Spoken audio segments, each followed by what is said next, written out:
Hello everyone. Throughout this course, we discuss experimental designs. So why do we need to learn about experimental design? We are exposed to the result of scientific studies daily. Election polls, unemployment rate, advertisements, weather forecasts, etc.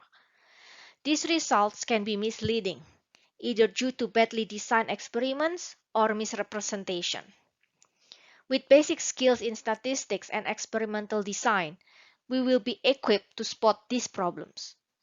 This skill will also enable us to judge the reliability of the published studies we use to make a decision. These are the topics we cover in this course.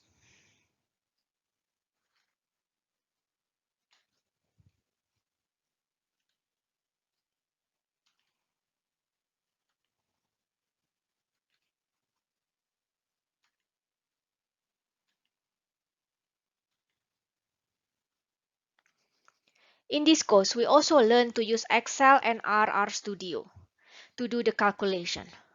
Why do we learn to use computer software?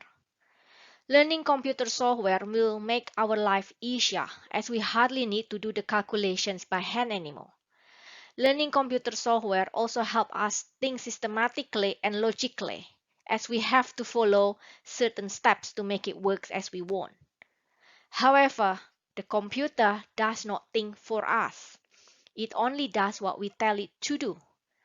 We need to be able to judge whether the results are valid or only face valid. Face valid results are hard to detect as the results might look correct, but they were completely wrong. There are many statistical software available, but when we understand the methodology, choosing statistical software is less important. Statistics is not a magic wand. Statisticians or biometricians are not fairy godmothers. Both cannot provide you with a reasonable and valid result when you have bad data. This COVID-19 pandemic has taught us that bad data lead to bad decisions, and statistics can lie. If we have good data, with statistical help, we can get good results.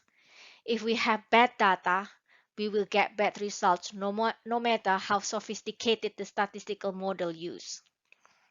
Before collecting data, we should spend time to design it properly so we don't end up with bad data.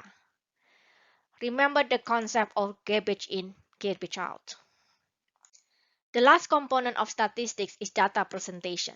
We must present our data accurately and as concisely without losing any information. Remember, graphs and tables must be standalone of the text. P-value shows the strength of the evidence, not the importance of the effect or the relationship. Remember that a statistically significant result does not mean this result has a practical significance. Throughout this course, hopefully you have seen some interesting example and information. I hope you find this course has been useful. On behalf of the biometrics team, I wish you all the best with all your future endeavor and stay healthy and safe.